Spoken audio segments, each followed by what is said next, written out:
Hi, my name is Andien Bikker. I'm founder and managing director of the Alternative Electronic Stock Exchange, AESX.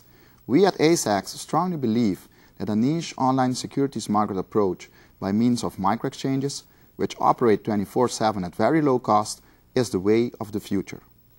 State-of-the-art technologies, innovative business strategies, behind the scenes, insights from cutting-edge users around the globe on World Business Review with Alexander Haig.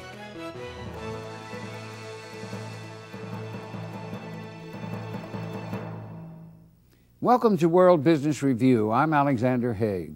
Offshore electronic micro-exchanges can be a fast route to market for small to mid-sized companies seeking global reach. They can help give a corporation the ability to self-fund without having to rely exclusively on venture capital or lenders. And that can be a major benefit to businesses.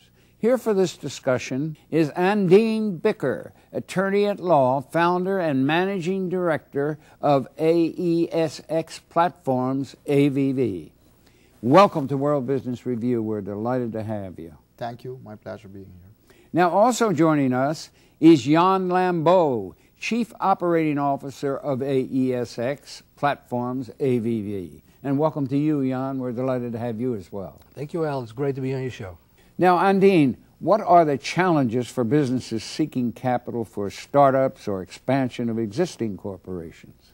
Startup companies and small companies always face limited access or no access at all to capital markets. Mm-hmm.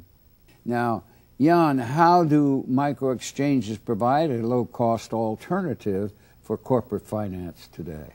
Well, in the first place, by making it simple. We've lowered the thresholds for companies to be able to access capital, and we have built into the concept instant clearing, instant settlement, and a basic algorithm that does what it has to do and no more than that. Andien, what is a micro-exchange? A micro-exchange is an online electronic exchange that would cater one or specific markets. Now, Andien, how did you come up with the idea to create the AESX Exchange platform? When I was in Amsterdam, where I did my education, I came into touch with the capital markets. When I went back to my native country for Aruba, I felt the absence and the need to create the capital markets for startups and small companies because they have limited to no access to capital markets due to their size. Very good. Now, Andien, again, how is the platform regulated? The platform would be regulated on a rule book. It's self-regulated and applicable legislation of Aruba. Very good.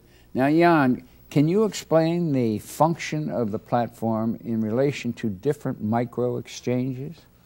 Yeah, you could imagine that there were micro-exchanges for geographical, for instance, island markets, or for niche product markets like bonds or fixed interest or something like that.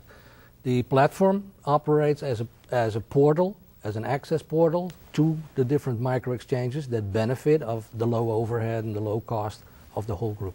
Very good. Now back to you, Andien. What sets the active micro-exchange apart from a non-regulated small cap exchange?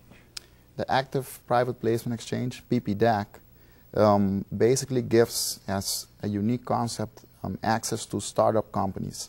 Most of the legacy exchanges or existing small cap exchanges would require 2-year financials. You would have to have history, and you would have already to have acquired extensive capital, $2 to $5 million, before you can basically list on those specific exchanges. Now, Jan, what are the minimum listing requirements for a company that would like to list on the private placement exchange or the PPDAC? Yeah, the PDAQ, as PPDAC as we call it, has a set of minimum requirements, meaning a company has to present an offering document in which they detail the deal, what they're going to do with the money, who they are, what their business plan is, and we perform our due diligence in order to protect the investors and make sure and verify that adequate information is given. Very good. Now, Jan, again, AESX operates strictly in a professional investor market. What is a qualified investor under the AESX rule book? What is the qualification? A qualified investor would be somebody that understands, is aware of what he's getting into. So the risk of investing, the nature of investing, and able to bear the consequences of his investment, but always relative to the amount of the investment. All right, Jan, would smaller investors be excluded? No, by no means. We've also lowered the threshold for investors. Amounts from $1,000 up would be possible. So really what you need is the brain power to know what you're doing, and you require that. Exactly. Good.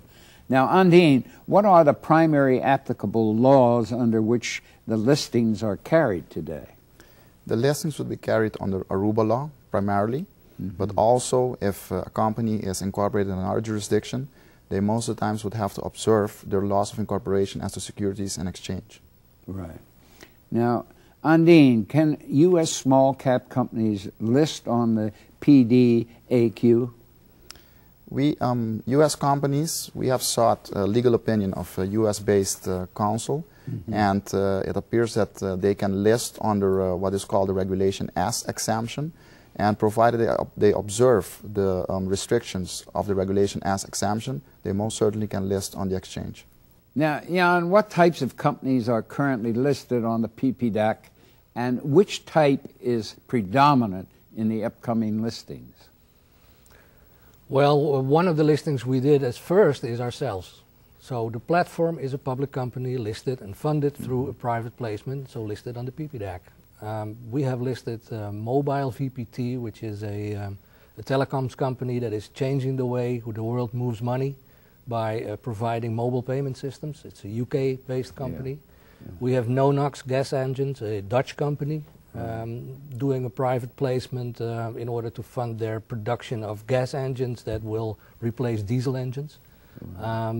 We have a sports and entertainment franchise, which is Reg-S, American-based company for basketball clubs and National League football clubs.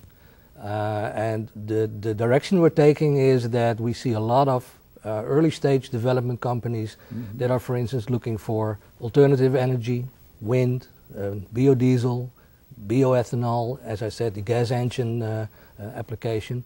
And those are typically companies that seek early funding in order to get their ideas, their bright ideas, into reality. Very good. Who is the software partner of the exchange? Our software partner is a company by the name of Comdeck. It's a UK-based company. Comdeck has been in development of exchange software for commodities exchanges and securities for a long time already. They actually operate a commodities exchange, and we're seeking to consolidate Comdeck with our own group of micro exchanges. Now, it seems, gentlemen, that once again the clock has caught us, so we're going to have to terminate this fascinating discussion. But before doing so, I want to thank you, Undine, for your very, very fine contribution. Thank you for having us here. And Jan, you were indispensable as well. It was a great pleasure. Thank you, Al. And thank you for watching. Until next time, for World Business Review, I'm Alexander Haig.